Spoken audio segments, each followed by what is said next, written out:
به أجمعين. أما بعد، أعوذ بالله من الشيطان الرجيم.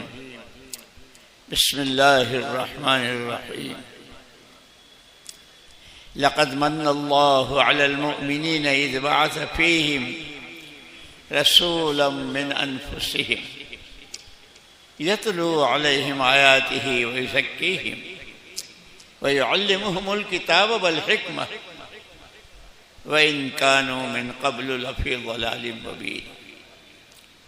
وقال الله سبحانه وتعالى: اليوم أكملت لكم دينكم وأتممت عليكم نعمتي ورضيت لكم الإسلام دينا. صدق الله العظيم. قابل احترام، بہت تیز ہے، قابل احترام اور قابل صد احترام بھائیوں، ساتھیوں، بزرگوں، دوستوں، نعمتیں تو اللہ کی بے شمار ہیں.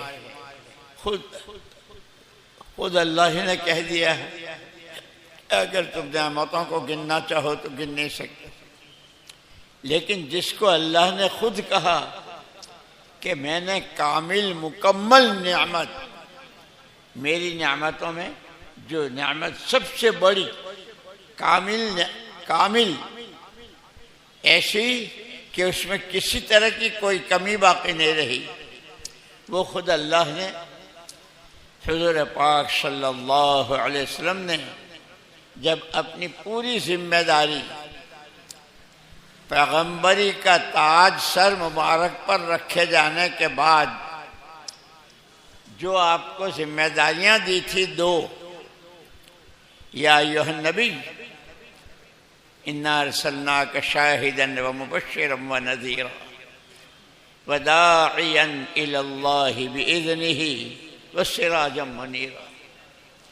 پیارے نبی، ہم نے آپ کو سب پر گواہ بنا کر بھیجا ہے اور داعی الی اللہ بنا کر بھیجا ہے. آپ داعی ہیں اور اسی کے ساتھ آپ کے بعد آپ کو ایک ایسا مجموعہ تیار کرنا ہے، مردوں کا، عورتوں کا، جوانوں کا، عوام کا، خواص کا، پڑھے لکھوں کا، ان پڑھوں کا، کہ جو آپ کے بعد آپ کی پوری نیابت کریں، آپ کے غم کو اپنا غم بنائیں، آپ کے آنسوؤں کو اپنے آنسو بنائیں، آپ کی سوچ کو اپنی سوچ بنائیں. اسی لیے ایک مرتبہ مولانا یوسف صاحب رحمۃ اللہ نے فرمایا تھا کہ صرف آنے جانے کا نام تبلیغ نہیں ہے. میرا چلہ لگ گیا، میرا دوست لگ گئے، میں 2 ملکوں میں ہوا، صرف آنے جانے کا نام تبلیغ نہیں. فرمایا ہماری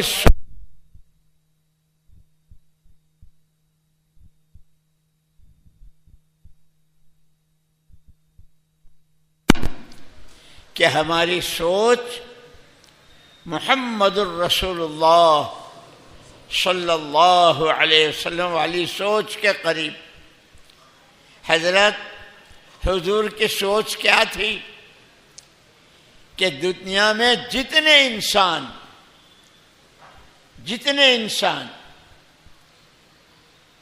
وہ سب اللہ کے بندے اور بندیاں ہیں. ان کے پاس جو کچھ ہے، جان، مال، صلاحیتیں، تعلقات اور دنیا بہت چیزیں، ان سب کا استعمال صحیح ہو جائے. اور اس کے لیے اللہ نے بہت بڑا کرم فرمایا، اور جس کو اللہ نے احسان کے ساتھ کہا کہ اللہ نے بہت بڑا احسان کیا محمد الرسول اللہ صلی اللہ علیہ وسلم کو بھیج کر، کہ آپ سے پہلے 600 سال تک حضرت عیسیٰ ابن مریم علیہ السلام کو جب اللہ پاک نے آسمان پر اٹھا لیا تو زمین پر کوئی نبی اور کوئی پیغمبر نہیں تھے. جیسے آپ دیکھتے ہیں مدرسے میں، اسکول میں، اگر تھوڑی دیر کے لیے ٹیچر، ماسٹر یا مولوی صاحب اگر اپنے جگہ سے باہر جاتے ہیں تو بچوں میں کیا حال ہوتا ہے.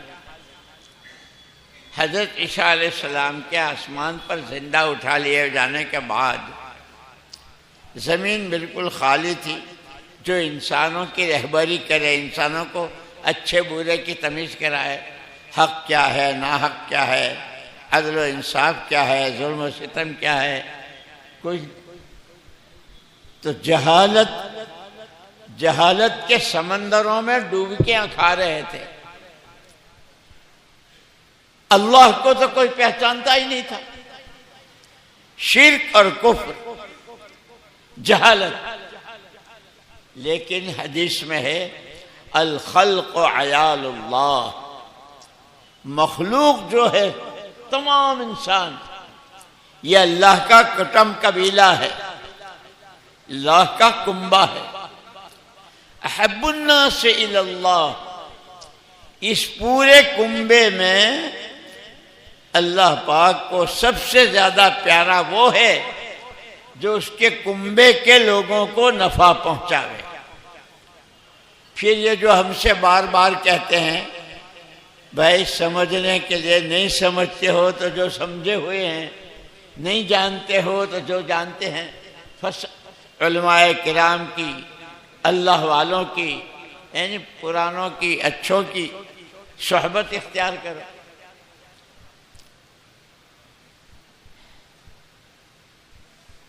تو اللہ کو اپنی مخلوق پر سب سے زیادہ پیار. کیا ماں باپ کو اپنی اولاد سے محبت ہوگی جو اللہ کو اپنی مخلوق، اپنے بندوں سے محبت ہے. یہ ضائع نہ ہو جائیں، برباد نہ ہو جائیں.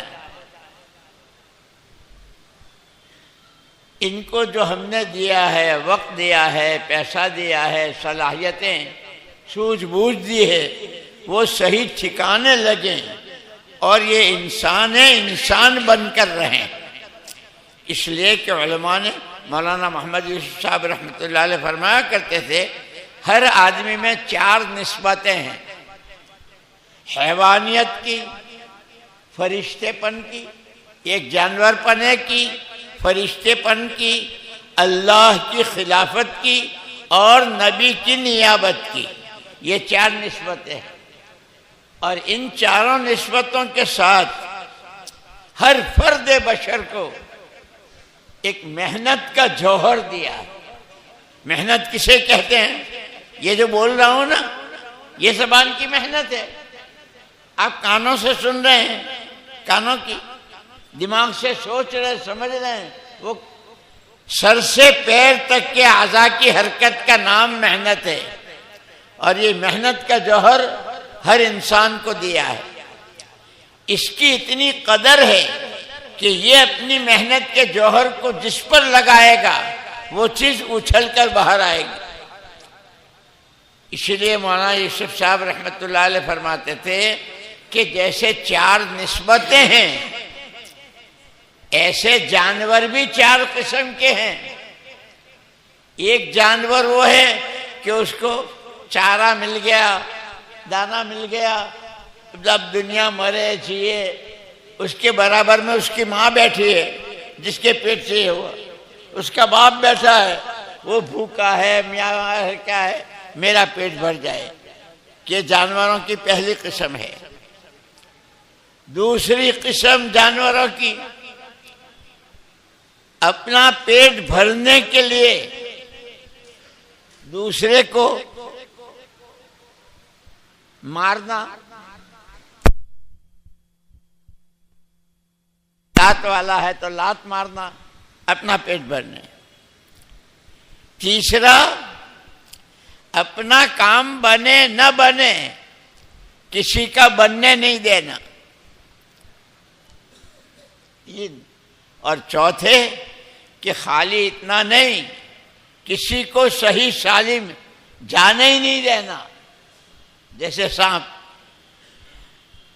راستے جانے والے کو ڈستا ہے، اس کا پیٹ بھرتا ہے؟ اس کا پیٹ نہیں بھرتا، لیکن جس کو ڈستا ہے وہ تڑپڑاتا ہے نہیں؟ فرماتے تھے کہ 4 قسم کی نسبتیں ہیں، 4 قسم کے جانور ہیں، اور ہر ایک میں محنت کا ایک جوہر ہے۔ اگر نیری حیوانیت پر اپنی محنت کا جوہر لگائے گا تو دیکھنے میں صورت انسانوں کی، کپڑے انسانوں کے، محلے میں انسانوں کے، رجسٹروں میں نام انسانوں کے، لیکن اندر سے جب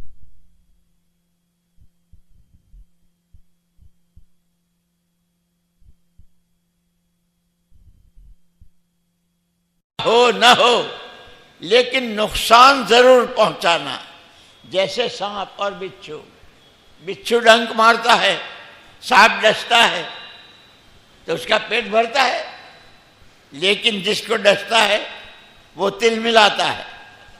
کہ پھر انسان اپنے جوہر کو غلط استعمال کر کے اس درجے تک پہنچ جاتا ہے کہ دنیا میں آسمان کی چھتری کے نیچے، زمین کے فرش پر کہنے کو انسان ہے، لیکن سانپ سے بدتر انسان، کپڑے انسانوں کے، بولی انسانوں کی، کھانا انسانوں کا، سب کچھ دیکھنے میں۔ اسی لیے اللہ نے بہت بڑا کرم فرمایا، بہت بڑا، کہ انسان بنے، یہ آدمی بنے۔ اس کے لیے اللہ نے انسانوں کو پیدا کر کے یوں ہی آزاد نہیں چھوڑ دیا، جیو جیسے تمہارا جیے من کرے، مرو جہاں تمہارا جی، کھاؤ جو تمہارا من کرے، کماؤ جیسے تمہارا جی۔ اللہ جل جلالہ عما نوالہ نے اپنی مخلوق پر رحم فرما کر کامل مکمل نمونہ زندگی کا محمد الرسول اللہ صلی اللہ علیہ وسلم کی شکل میں بھیجا، جس کو خود اللہ نے کہا لقد من اللہ نے بہت بڑا احسان کیا محمد الرسول اللہ صلی اللہ علیہ وسلم کو بھیج کر، کہ جب تک آپ نہیں تھے لوگوں کو معلوم ہی نہیں تھا، جہالت، شرک، ظلم، تعدی ہے 600 سال تک۔ لیکن چونکہ اللہ کو محبت، پھر اللہ پاک نے حضور پاک صلی اللہ علیہ وسلم کو بھیجا۔ آپ نے اس وقت میں جو لوگ تھے آپ کے دائیں بائیں قریب میں، اس وقت پوری دنیا 2 حصوں میں تقسیم تھی، آدھی کسریٰ کے پاس تھی اور آدھی قیصر کے پاس تھی۔ کسریٰ کے دربار میں داخل کا جو پاس بنتا تھا وہ 2.5 لاکھ کی مالیت کا بنتا تھا۔ یہ عرب جو حضور کے چاروں طرف تھے اور عرب میں تھے، بھوکے ننگے، کھانے کو نہیں، کھجور کا دانہ نہیں تھا۔ اس لیے جان ہماری مال ہمارا، کسی طرح 2.5 لاکھ کی پونجی بناؤ تاکہ کسریٰ کے دربار کا ٹکٹ مل جائے۔ حضور پاک صلی اللہ علیہ وسلم تو جیسے اللہ ارحم الراحمین، اللہ ارحم الراحمین، ہمارے آقا رحمت للعالمین، اللہ نے ہمیں 2 رحمان و رحیم کے بیچ میں، یا رب تو اس میں تو ایمان ہی نہیں۔ 2 چیزیں سمجھائی صحابہ کو کہ یہ تمہارے پاس جو جان ہے، جو مال ہے، جو صلاحیتیں ہیں، یہ تمہاری اپنی ملک نہیں ہے، یہ اللہ کی نعمت ہے اور اللہ کی امانت ہے۔ نعمت کی قدر کرنی ہے۔ اس لیے علماء نے جو شکر کرنے کا راستہ بتایا کہ شکر کے 3 درجے ہیں۔ سب سے پہلے اس نعمت کی دل میں عظمت ہو، جیسے پانی بہت بڑی نعمت، پوری دنیا میں تمام انسانوں کی مشترکہ ضرورت ہے پانی، دنیا میں ایک آدمی ایسا نہیں ہوگا جس کو پانی کی ضرورت نہ ہو۔ کہ پانی کا گھونٹ، اے اللہ یہ تو تیری نعمت، کہ ایک تو نعمت کی عظمت ہو دل میں، زبان سے الحمدللہ ہو، اور تیسرے اس نعمت کا استعمال صحیح، جیسے قرآن نے نبیوں کو، پیغمبروں کو کہا یا ایھا الرسول کلوا من الطیبات واعملوا صالحا، او پیغمبروں کی جماعت کھاؤ اچھا پاک کھانا کھاؤ اور اللہ کی عبادت کرو، کہ وہ کھانا اس کے لیے۔ اسی لیے میں کہا کرتا ہوں کہ جو ہماری فضائل کی کتابوں میں حکایت صحابہ ہے نا، اور حکایت صحابہ کی جو پورے واقعات ہیں پہلے دن سے لے کے وہاں تک کے، صحابہ کی پوری زندگی اس نعمت کی شکر گزاری میں، اور اس میں سردی گرمی بھوک پیاس قسم قسم کی تکلیفیں سب برداشت، نعمت کی قدر کریں۔ ایک مرتبہ حضور اکرم صلی اللہ علیہ وسلم تشریف فرما تھے، کچھ فاصلے پر صحابہ بیٹھے ہوئے تھے، حضور خود اپنی جگہ سے اٹھ کر وہاں گئے، اب پوچھا کیا کر رہے ہو؟ پوچھتے ہیں کیا کر رہے ہو؟ صحابہ کرام رضوان اللہ تعالی اجمعین نے جواب دیا نحمد اللہ ونشکرہ علی نعمت الاسلام، اللہ کی حمد، اللہ کا شکر ادا کر رہے ہیں اس اسلام کی نعمت پر، کہ جانوروں سے بدتر زندگی تھی، یہاں تک کہ جنہوں نے تاریخ لکھی ہے ان تاریخ لکھنے والوں نے کہ ان کی جہالت، ان کی نادانی اور ان کی بالکل بے رہروی ایسی کہ ہمارے پاس ڈکشنری میں اور لغت میں الفاظ نہیں تھے کہ جس سے ہم جہالت کے، لیکن اتر کر حرا سے سوئے قوم آئے، اتر کر حرا سے سوئے قوم آئے، ایک نسخہ کیمیا ساتھ لائے۔ آپ نے کئی سال تک حرا میں عبادت کی، روتے رہے، مانگتے رہے، روتے رہے۔ جب اللہ نے نبوت دینے کا ارادہ کیا تو حضرت جبریل علیہ السلام کو بھیجا، اور انہوں نے سینے سے چمٹایا، اتنی زور سے بھینچا کہ حضور کو یہ خیال ہوا کہ یہ جان نکلی، یہ جان نکلی، لیکن وہ پڑھا اقرا، پڑھیے، ماں نبی قاری میں پڑھا ہوا نہیں ہے، اقرا پڑھیے، ماں نبی قاری، 3 مرتبہ ایسا دبوچا کہ جیسے جان نکل جائے گی، چوتھی مرتبہ اقرا بسم ربک الذی خلق، جس اللہ نے یہ سارا پیدا کیا ہے اس کے نام سے، کہ وہاں سے شروع ہوا۔ پھر آپ آئے، پھر آپ نے جو کچھ آپ کے پاس آتا رہا، اللہ نے کہا یا ایھا الرسول بلغ ما انزل الیک، پیارے پیغمبر صلی اللہ علیہ وسلم جو کچھ آپ پر آ رہا ہے آپ اس کی تبلیغ کرتے رہے۔ اسی لیے کہتے ہیں کہ دنیا میں محنتیں 2 قسم کی، ایک محنت تو یہ دنیا کی ساری پھیلی ہوئی چیزیں، لوہا، لکڑی، تانبا، پیتل، پیٹرول، پلاٹینم، اب پتہ نہیں کیا کیا، اور ایک محنت انسان کی اپنی ذات پر۔ دنیا میں 2 ہندسوں میں تقسیم ہو گئی، محنتیں ہونے لگی، جیسے وہ کسریٰ کے دربار کا پاس لینے کے لیے کتنا خون، کتنی جانیں، سب کچھ، چاہے جو کرنا پڑے، لیکن 2.5 لاکھ بنانا ہے، 2.5 لاکھ بنانا ہے وہ۔ اور ایک محنت ہے آدمی بننے کی، بندہ بننے کی، اللہ کا پیارا بننے کی، وہ محنت ہے نبیوں کی اور پیغمبروں کی۔ تمام نبی، خود حدیثوں میں ہے،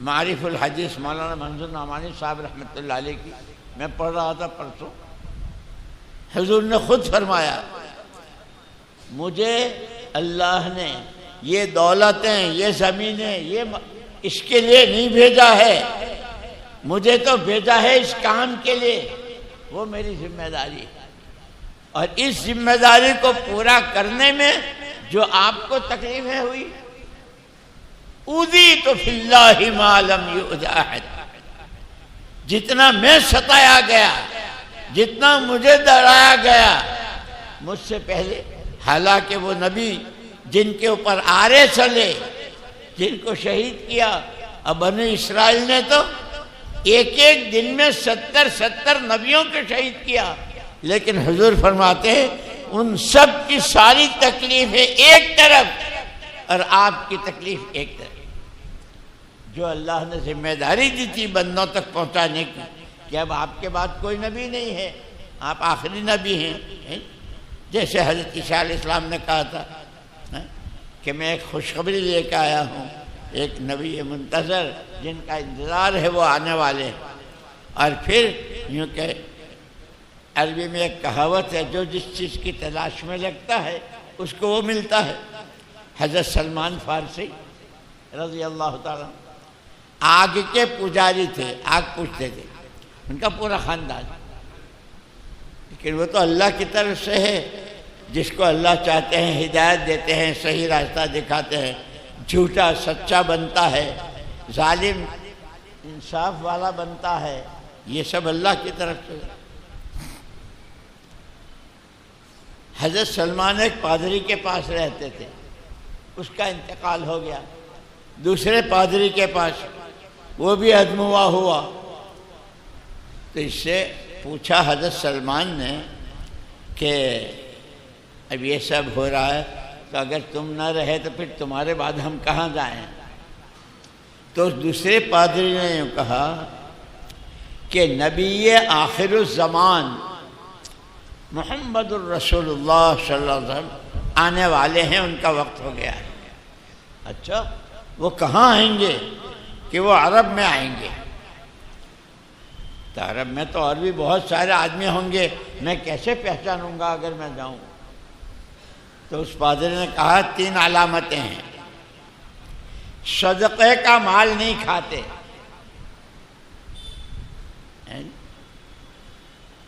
اور ان کے پشت پر، ان کے مونڈے پر ایک گوشت کی بوٹی اٹھی ہوئی ہے کبوتری کے انڈے جتنی، وہ ان کی نبوت کی مہر ہے۔ اور جس آدمی کو تلاش ہوتی ہے نا مل جاتی ہے۔ ایک قافلہ جا رہا تھا عرب، آپ لوگ کہاں جا رہے ہو؟ ہم تو عرب جا رہے ہیں۔ میں تم بھی چلو، لے لیا۔ راستے میں سارا کھانا پینا جو کچھ تھا سب ختم ہو گیا کہ اب کیا کریں؟ تو قافلے والوں نے کہا کہ یہ نیا آدمی ہے، اس کو بیچ لو۔ تو حضرت سلمان کو ایک یہودی کے ہاتھ بیچا، یہودی نے ان کو درختوں کو پانی، کھجور کے درختوں کو پانی دینے، کھجوریں اتارنے، اس پر لگا دیا۔ ایک دن باغ والے کے چچا کا لڑکا آیا، بہت گالم گلوچ، ارے بھائی کیا ہے کیا ہے کیا؟ یہاں ایک آدمی ہے وہ کہتا ہے کہ میں اللہ کا نبی ہوں۔ حضرت سلمان کو اسی تلاش کی، وہ درخت پر چڑھے ہوئے تھے وہیں سن لی۔ وہ اترے، باغ والے سے کہا کہ میں ابھی، کہ نہیں کام کرو، جیسے آج کل لوگ جاتے ہیں نا دبئی وغیرہ 8 گھنٹے 10 گھنٹے۔ پھر ایک موقع ملا تو جو علامتیں بتائی تھی 3 بتائی تھی، صدقے کا مال نہیں کھاتے، ہدیہ قبول کرتے ہیں، اور وہ مہر ہے نبوت۔ ایک دن گئے بھائی آپ لوگ وہاں دور دراز سے آئے ہیں، پتہ نہیں کھایا کبیا، یہ میں تھوڑی سی کھجوریں لایا ہوں صدقے کی. آپ حضور نے فرمایا ہم صدقہ کا نہیں کھاتے. تو پہلی بات تو ان کو یہ علامت کہ یہ بالکل سچی ہے، اور اس کا بھی یقین ہو گیا کہ وہ نبی برحق جن کی تلاش میں ہوں وہ یہی ہے. دوسرے موقع پر موقع تلاش کر کے ہدیے کی کھجوریں لائے، وہ پیش کر دیا. آپ نے فرمایا رکھ دو. اب حضرت سلمان کو انتظار ہے اس نبوت کی مہر کا. سب سامنے بیٹھے ہوئے ہیں، یہ پیچھے بیٹھ گئے. حضور پاک صلی اللہ علیہ وسلم چادر اوڑے ہوئے تھے تو مہر تو دکھتی نہیں تھی، اور ان کے اندر میں وہ ایک بے چینی اور بے قراری. اسی لیے مولانا علی میاں صاحب رحمۃ اللہ علیہ ایک مرتبہ ہم بیٹھے ہوئے تھے وہاں لکھنؤ میں، فرماتے تھے کہ کوئی کتنی اچھی تقریر کرنے والا ہو اور کوئی کتنا اچھا لکھنے والا ہو، مولانا الیاس صاحب رحمۃ اللہ علیہ کو جو بے چینی اور بے قراری تھی اس کو کوئی بیان نہیں کر سکتا. وہ کچھ سے تو یہاں ان کو بے چینی تھی کہ وہ کیسے. لیکن یوں کہتے ہیں، عربی میں کہاوت ہے، من جد وجد، جو جس چیز کی تلاش میں لگتا ہے دیر سے ہوئے. اللہ کا کرنا ان کی بے چینی. اگر اللہ نے ہوا چلائی تو چادر اتر گئی، مہر کھل گئی، اور حضرت سلمان نے اشہد ان لا الہ الا اللہ اشہد انک رسول اللہ کلمہ پڑھ لی. یہ وہ تھے، ایران سے آئے تھے، آگ کے پجاری تھے، راستے میں بک گئے تھے، یہودی نے کہاں لگایا تھا. اس لیے دوستو یوں کہتے ہیں کہ یہ سارا کام جو ہے خالی تقریروں کا نہیں ہے. تقریر ہو گیا، جلسہ ہو گیا، تقریر ہو گیا، اجتماع ہو گیا، نہیں. یہ تو تھکنا ہے، پچنا ہے. اور اسی لیے حضور پاک صلی اللہ علیہ وسلم کو نمونہ بنایا. آپ کیسے تھکے ہیں؟ خود گھر کے لوگ، سب سے زیادہ مخالفت گھر کے لوگوں نے کی. ابو لہب کی بیوی، ابو جہل، عتبہ، شیبہ، مکے والے تھوکتے تھے اور کانٹے اور گلے میں پھانسے اور کیا کیا. لیکن آپ کو اس کا خیال تھا جو ذمہ داری مجھے اللہ نے دی ہے وہ تو مجھے پوری کرنی ہے. اسی لیے یہ ہمارا پرانوں کا اور مسجد وار جماعتوں کے ساتھی ہیں کہ ہماری ذمہ داری کو ہم سمجھیں. ہم کون ہیں؟ جیسے کوئی آدمی تعارف کرے، بھائی آپ کون ہیں؟ کہ جی میں فلانا کا بیٹا ہوں، فلاں جگہ رہتا ہوں، یہ کہتے ہیں تعارف. تو سب سے پہلے تو اللہ نے اپنا تعارف کرایا. مجھے پہچانو میں کون ہوں. وَالسَّمَاءَ بَنَيْنَاهَا بِأَيْدٍ وَإِنَّا لَمُوسِعُونَ وَالْأَرْضَ فَرَشْنَاهَا فَنِعْمَ الْمَاهِدُونَ. آسمان ہم نے بنایا، زمین کا بچھونا ہم نے بچھایا، پہاڑ کے کھوٹے ہم نے کھڑے کیے، دریائے سمندر ہم نے بہائے. اللہ نے اپنا تعارف کرایا. پھر ہمارا تعارف بھی اللہ نے کرایا. کنتم خیر امت اخرجت للناس تأمرون بالمعروف وتنہون عن المنکر وتؤمنون باللہ. تم اپنے کو پہچانتے ہو تم کون ہو؟ جیسے اللہ نے اپنا تعارف کرایا، اس امت کا تعارف بھی اللہ نے کرایا. تم خیر امت ہو. بہت امتیں گئی، تمہاری جو ہے قرآن گواہ ہے، اللہ گواہ ہے. اور جب تمہارا مرتبہ اتنا اونچا ہے تو تمہارا کام بھی تأمرون بالمعروف، بھلی باتوں کو کہنا، بری باتوں سے روکنا ہے. تمہارا کام بھی بتا دیا. اس لیے مجھے یاد ہے حضور اکرم صلی اللہ علیہ وسلم جب ہجرت کر کے مدینہ پاک تشریف لے گئے تو وہاں بھی دو خاندانوں میں بہت لڑائی تھی 120 سال سے. حضور اکرم صلی اللہ علیہ وسلم نے ان کے درمیان صلح کرانے کے لیے، دوستی کرانے کے لیے زمینیں، پیسے، چیزیں نہیں بانٹی۔ سب سے پہلے دو چیزیں بتائی۔ نماز کی صف میں کندھے سے کندھا ملا کر کھڑے رہو، یہ آپ نے پہلے دن مدینے میں بتایا۔ اور نماز جب ہو گئی تو حضور اکرم صلی اللہ علیہ وسلم نے تعلیم کا حلقہ لگایا اور فرمایا انما بعثت معلما، میں سکھانے والا بنا کر بھیجا گیا ہوں۔ اس لیے نماز اور تعلیم کا حلقہ یہ ہمارے اعمال ہیں، تربیت۔ تھوڑے دنوں کے بعد ان میں جیسے ماحول سے آدمی متاثر ہوتا ہے نا، سردی میں سب کو سردی لگتی ہے، نہیں؟ ارے بولو نا، کچھ تو بولو۔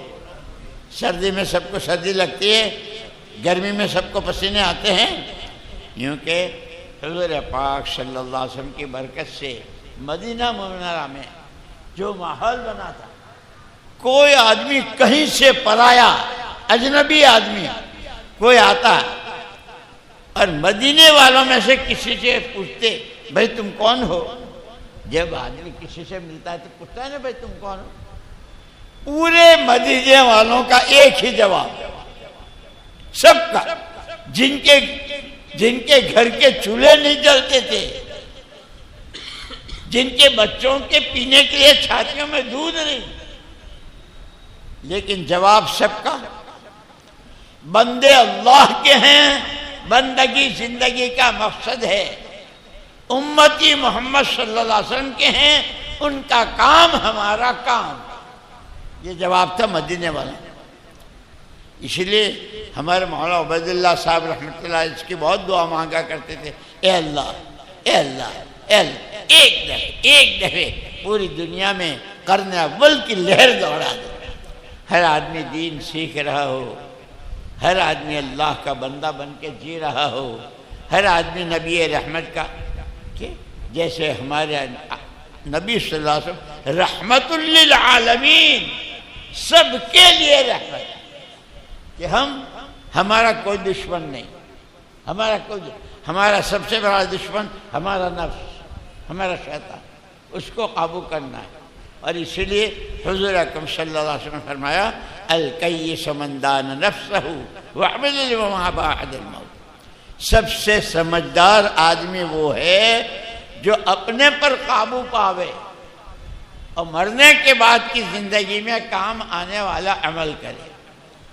بہت نادان ہے، اپنے ہی ہاتھوں اپنے پیروں پر کلہاڑی مار رہا ہے، جو اپنی منمانی کے پیچھے، جو اپنی خواہشات کے پیچھے بھاگا پیٹا، جنت نہ دوزخ، حلال نہ حرام، جائز نہ جائز، اللہ نہ رسول، قرآن نہ آخر، کسی چیز کی نہیں، بس جو جی میں آوے حلال ہے۔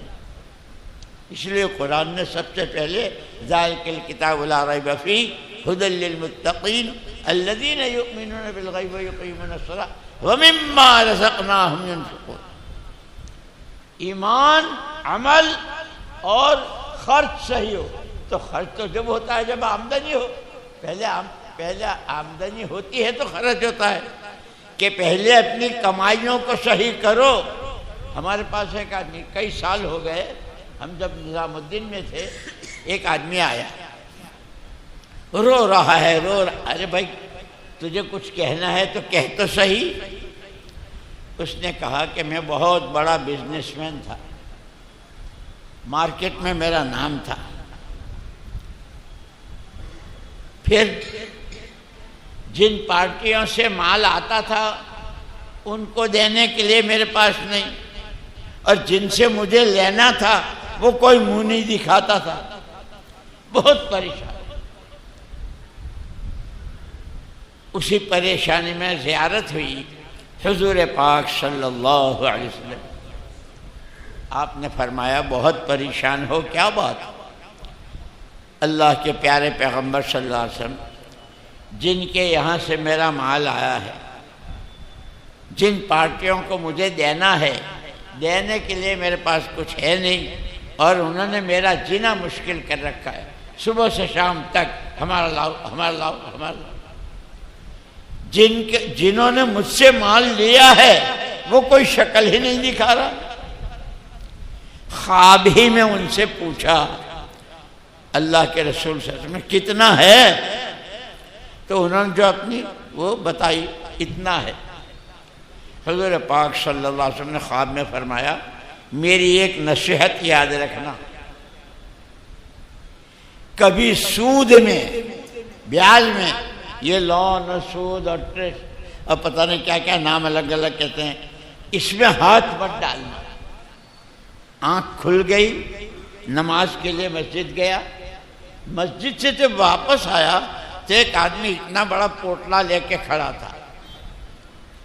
یہ اس نے خود سنایا ہم کو وہاں مسجد میں آ کے، معاف کر دیجیے معاف کر دیجیے. بھائی کیا معاف کروں؟ وہ تو کہ جی میں آپ کا بہت پرانا گاہک، میرے یہاں بہت مال آتا تھا لیکن میرے حالات خراب ہو گئے تھے.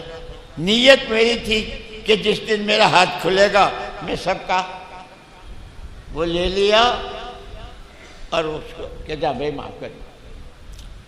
اس نے خود سنایا کہ جب میں وہ پوٹلا لے کر گھر میں گیا اور کھولا، بہت بڑی رقم. میں نے جو اندازہ لگایا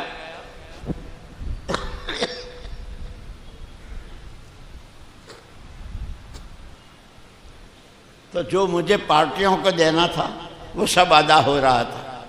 میری بھی نیت تھی کہ میں ادا کر دوں گا. جب ادا کرنا شروع کیا تو پورے شہر میں شور مچ گیا، دے رہے ہیں پے کر رہے ہیں. اسی میں 3 آدمی آئے اور تینوں نے آ کے یوں کہا ہم آپ سے کچھ لینے نہیں آئے، ہمیں معلوم ہوا کہ قدرت نے آپ کی مدد کی، آپ کا قرضہ ادا ہو رہا ہے، ایک مشورہ دینے آئے ہیں. کیا؟ اب یہ جو کچھ تھوڑا سا آپ کے پاس بچا ہے آپ اس سے لون پاس کرا لیں تو دوبارہ آپ مارکیٹ میں آ جائیں گے. اس لیے وہ جو ہمارا پہلا نمبر ہے نا ایمان، پہلا نمبر صحابہ یوں کہتے ہیں تعلمنا الایمان ثم تعلمنا القرآن. پہلے ہم نے ایمان سیکھا پھر ہم نے قرآن سیکھا. اللہ ہی سب کچھ، اس کے حکموں کی فرما برداری ہی میں سب کچھ، اور کہیں کچھ نہیں. اسی لیے ہمارا پہلا نمبر ایمان ہے. اور حدیث میں حضور نے فرمایا اتقوا فراست المؤمن فإنه ينظر بنور اللہ. مومن کی فراست سے ڈرتے رہو، وہ نور خدا سے دیکھتا ہے. کون پتاشے میں زہر دے رہا ہے، کون کڑوی دوا پلا کر انجیکشن کے ذریعے کیڑے مار رہا ہے. جب اندر کہ جب ایمان اپنی حقیقت کے ساتھ ہوتا ہے، دوست کون دشمن کون، یعنی خیر خواہ کون بدخواہ کون، ان کو پہچان نہیں سکا. ان کے مشورے کو قبول کر لیا. اس نے لون پاس کرا لیا. جب لون پاس کر لائی تب مارکیٹ میں آ گیا. اللہ پاک ایک دم نہیں پکڑتے، ڈھیل دیتے ہیں. اسی لیے کسی کے اچھے حالات دیکھ کر رال نہیں ٹپکا ہے، کیا پتہ کیا کرتا ہے نہیں. کہنے لگا کہ پھر گاڑی بھی آ گئی، کاروبار بھی شروع ہو گیا، یہ بھی ہو گیا.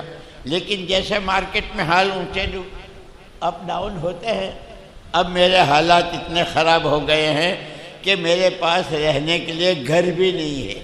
میرا گھر گروی ہے اور رو رہا تھا. اسی لیے قرآن نے کہا ایمان بالغیب، اچھے عمل اور اپنا خرچ صحیح کرو. خرچ صحیح جب ہوگا جب آمدنی اور کمائی صحیح ہوگی. لون سے کما رہے ہیں اور روزے کی افطاری کر رہے ہیں، لون سے کما رہے ہیں، سودی قرضہ لے کر کے بینک سے اور کھا رہے ہیں اور بچوں کو پال رہے ہیں. اور اللہ تو سب جانتے ہیں. اسی لیے اپنی کمائیوں کو صحیح کرو، حلال کا لقمہ، حلال کا تھوڑا بہت برکتیں لاتا ہے، حرام کے ڈھیر ساری رحمتیں ساری نعمتیں لے جاتا ہے۔ تو میں نے عرض کیا میرے دوستو کہ آدمی کے اندر اللہ پاک نے یہ مادہ رکھا ہے محنت کا، جانور پنے پر لگاتا ہے تو جانور بنتا ہے۔ فرشتوں والی عادتیں کہ ان کی عادت لا یعصون اللہ ما امرہم، فرشتوں کی بنیادی چیز اللہ کے حکم کے خلاف، جن کو سجدے کا حکم ہے ہزاروں سال سے وہ سجدے ہی میں قرآن ہی پڑھ رہے ہیں، تسبیح ہی پڑھ رہے ہیں، کہ جو اپنی محنت کا جوہر اس پر لگاتا ہے اس کے اندر سے فرشتے والی خوبیاں آتی ہیں۔ پھر یہ اللہ کا خلیفہ ہے، جب یہ اپنی محنت کو صحیح لگاتا ہے تو اللہ میں رحم، رحمان، رحیم، بندوں پر پیار، کہ جتنے خزانے اس کے پاس ہیں وہ بندوں کو دینے ہی کے لیے ہے، اللہ لیتے نہیں، وہ کھلاتے ہیں کھاتے نہیں، پلاتے ہیں پیتے نہیں، کہ یہ صفات کا آدمی اس کے بعد پھر وہ عملی تو چوتھی صفت جو ہے وہ حضور پاک صلی اللہ علیہ وسلم کی نیابت۔ میں کہہ رہا تھا نا کہ خالی آنے جانے کا نام تبلیغ نہیں، کہ جتنے اللہ کے بندے بندیاں پوری دنیا میں، اس لیے کہ حضور ہم کو پوری دنیا دے کر گئے ہیں، آپ کے بعد کوئی نبی نہیں آئے گا، اب یہ پوری انسانیت تمہارے حوالے ہے، عرفات کے میدان سے نکلتے ہوئے ہے۔ وَمَنْ أَحْسَنُ قَوْلًا مِّمَّنْ دَعَا إِلَى اللَّهِ وَعَمِلَ صَالِحًا وَقَالَ إِنَّنِي مِنَ الْمُسْلِمِينَ، کہ پہلی صفت پورا عالم میرے ذمے ہے، میرے آقا کی نیابت میں،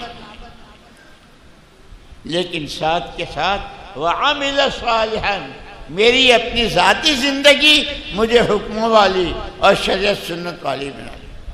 اور پھر ہمارے حضرت جی فرماتے تھے اللہ پاک جس خوش نصیب کو یہ دو نعمتیں دے دے، امت کا بھی فکر ہو، کہاں نمازیں قضا ہو رہی ہے، کہاں روزے نہیں رکھے جا رہے ہیں، کہاں سودی کاروبار چل رہے ہیں، کہاں کیا حرام ہو رہا ہے، اس کو وہ کیسے صحیح ہو جائے اس کا فکر، اور اس کے ساتھ اس کی اپنی ذاتی زندگی بھی شریعت سنت مطابق۔ سارے عالم کا فکر ہے، لیکن اگر اس کی زندگی شریعت سنت کے مطابق نہیں ہے تو فرماتے تھے ادھورا ہے۔ اپنی زندگی بہت پابندی ہے، لیکن امت کہاں بک رہی ہے، جو مارکیٹوں میں چیزوں کے سودے ہوتے ہیں، کہاں ایمان کے سودے ہو رہے ہیں، کہاں عقیدوں کے سودے ہو رہے ہیں، اس کا فکر نہیں، یہ بھی ادھورا ہے۔ جس خوش نصیب کو اللہ پاک یہ دونوں دولتیں دے دے اسے اترانے کی ضرورت نہیں ہے۔ وقال اننی من المسلمین، جیسے اپنے مسلمان بھائی ہیں میں بھی ایک اللہ کا بندہ، یہ صفات اپنے میں پیدا کرنا، اس کے لیے اللہ نے ہم کو یہ سالوں کے بعد صدیوں کے بعد بالکل سادہ آسان محنت دی ہے۔ لیکن وہی بات ہے محنت کا جوہر، اب دیکھو نا یہ بھینسوں کا گایوں کا گوبر ہوتا ہے نا، گوبر اس کے اوپلے بناتے ہیں اور اس کا بھی کاروبار کرتے ہیں، یعنی بھینسوں کے گوبر سے بھی کما، جب آدمی پیسہ کہیں سے بھی آوے، وہ گوبر سے آوے، وہ گو سے آوے، کہیں سے آوے، اسی لیے اپنی مولانا الیاس صاحب رحمۃ اللہ علیہ فرماتے تھے ہماری محنت کی بنیاد سب سے پہلے ہمارے دلوں کا رخ صحیح ہو جائے، مخلوق سے خالق کی طرف، چیزوں سے حضور والے اعمال کی طرف، اور اعمال پر جو کچھ اللہ دینے والے ہیں دنیا کی چکا چوند سے آخرت کے ملنے والے اعمال کی طرف، انعامات کی طرف۔ اس لیے یہ تو میں نے کہہ دیا، آپ نے سن لیا تو میں بن گیا، نہیں، یہ مستقل ایک محنت ہے جس کے لیے 4 مہینے چلے ملکوں میں پیدل سواری، اور اسی علاقے میں یہی گجرات قاضی عبدالوہاب صاحب رحمۃ اللہ علیہ، اور یہ ہمارے بڑے جو پرانے گزرے ہیں، یعنی کیسی قربانیاں دی اور کیسی لیکن دوستو اس وقت میں ایک آخری بات کہہ دوں، یہ جو بارشیں ہوئی اور بہت نقصان ہوا بارشوں میں، مکان کے مکان ڈوب گئے، اور کیا کیا ہوا۔ حضرت موسیٰ علیہ السلام اور حضرت عیسیٰ علیہ السلام دونوں نے اللہ پاک سے پوچھا، اللہ پاک آپ اپنے بندوں سے ناراض ہیں یا راضی ہیں، کیسے پتہ چلے؟ اللہ پاک نے فرمایا جب ناراض ہوتا ہوں تو مسلح دھار پانی برساتا ہوں۔ دوسری علامت، ایک رو میں بستیوں کو بہا دیتا ہوں، زمینوں سے ہونے والی پیداوار ہونے نہیں دیتا ہوں، اور جو روزمرہ کی ضرورتیں ہیں وہ مہنگی ہو جاتی ہیں۔ دیکھ لو تینوں چیزیں اس وقت میں، کتنی بستیاں بہہ گئی، کتنے گھر ڈوب گئے، کتنے مارکیٹ تباہ ہو گئے، دودھ گھی پانی رات دن کی ضرورتیں کتنی مہنگی ہو گئی ہے نہیں، اور کھیتوں میں پانی بھر گیا، پیداوار نہیں ہو رہی۔ دوستو اس سب کا علاج، آخری بات سن لو، مدینہ منورہ میں تھا ایک ہمارا عربی دوست، کہ آج میں آپ کو ایک جگہ لے جاتا ہوں، چلیے گئے تو وہاں مسجد بن گئی۔ کہنے لگے کہ یہ وہ جگہ ہے، ایک صحابی نے آدھی رات ان کو خیال ہوا کہ حضور پاک صلی اللہ علیہ وسلم کی زیارت کرنی ہے۔ صحابہ کا تو مسجد نبوی تشریف لائے، وہ حاضر ہوئے تو حضور گھر میں بھی نہیں تھے، مسجد میں دیکھا تو مسجد میں بھی نہیں، برابر میں جو قبرستان ہے وہاں بھی نہیں، رات اندھیری، کوئی لائٹ بجلی وغیرہ وہاں کہاں تھا۔ مدینہ منورہ کی کوئی گلی کوئی محلہ نہیں چھوڑا، کہیں نہ، اب طرح طرح کے خیالات، لیکن وہی بات جو میں نے حضرت سلمان کی سنائی تھی کہ جو ڈھونڈتا ہے اس کو ملتا ہے۔ ایک غار کے پاس دیکھا تو حضور اکرم صلی اللہ علیہ وسلم سجدے میں، ان کو تسلی کہ اللہ کے رسول موجود ہے۔ انتظار کرتے رہے، ابھی آتا ہوں، گئے آئے، چوتھی مرتبہ جب گئے تو حضور اکرم صلی اللہ علیہ وسلم غار سے باہر آ رہے تھے۔ وہاں وہی مسجد بنی ہے، وہ ہمارے ساتھی نے کہ یہ وہ غار ہے۔ جب باہر آئے یا رسول اللہ کہہ کر کے چمٹ گئے۔ پھر پوچھا اللہ کے رسول کیا ہوا؟ فرمایا کہ میں نے سجدے سے سر نہیں اٹھایا جب تک اللہ نے 2 وعدے نہیں کیے۔ پیارے نبی، آپ کے ہوتے ہوئے آپ کی امت کو میں ایسے تباہ نہیں کروں گا جیسے قوم عاد، قوم سمود اور قوموں، آپ کی لاج رکھوں گا۔ دوسرے، ما کان اللہ لیعذبہم وانت فیہم وما کان اللہ معذبہم وہم یستغفرون۔ اگر وہ سچی توبہ کرتے رہیں گے تو ان کے استغفار پر بھی ان کو تباہ نہیں کروں گا۔ میرے دوستو، اس وقت یہ جو بارشیں ہوئی ہے اور جو نقصانات ہوئے ہیں وہ بھی پتہ چل گیا کہ اللہ کی ناراضگی کی وجہ سے کتنا نقصان کیا کیا ہوا ہے۔ اللہ تو دیکھ رہے ہیں۔ اس کا علاج بھی استغفار اور توبہ ہے، لیکن توبہ کون سی؟ حضرت مجدد الفسانی رحمۃ اللہ علیہ وہ یوں فرماتے تھے، استغفارنا یحتاج الی الاستغفار، ہماری تو توبہ بھی توبہ کے قابل ہے۔ استغفر استغفر استغفر استغفر استغفر استغفر ہوگی، اللہ سب دیکھتے ہیں۔ اس لیے دوستو سچی توبہ کرنی ہے، خود کو بھی، گھر والوں کو بھی، دوستوں ساتھیوں۔ یہ گھر گھر کی ملاقاتیں، یہ مسجدوں کی آبادی، یہ روزانہ کی تعلیم اور 5 کام، اور صبح شام کی تسبیحات۔ اور میں نے ابھی ایک وہ دیکھی، حضور اکرم صلی اللہ علیہ وسلم چاش جب پڑھتے تھے، حضرت ام ہانی رضی اللہ آپ کی پھوپھی جان تھی، ان کے یہاں جو استغفار اور چاش کے بعد آپ نے پہلے تو یہ کہا اللہم انت عضدی و نصیری بک احول بک اسر بک اوقاتِ ولا حول، یہ دعا مانگی، اور اس کے بعد 100 مرتبہ اللہم اغفر لی وتب علی انک انت التواب الرحیم۔ حضور چاش پڑھ کے 100 مرتبہ استغفار کی نہیں بھائی دوستو، سنجیدگی سے سمجھنا ہے، کرنا ہے، اور وہی جو کرتا ہے پانی گلاس میں رکھا ہے وہ پانی مکا جائے، ہاتھ بڑھانا پڑتا ہے۔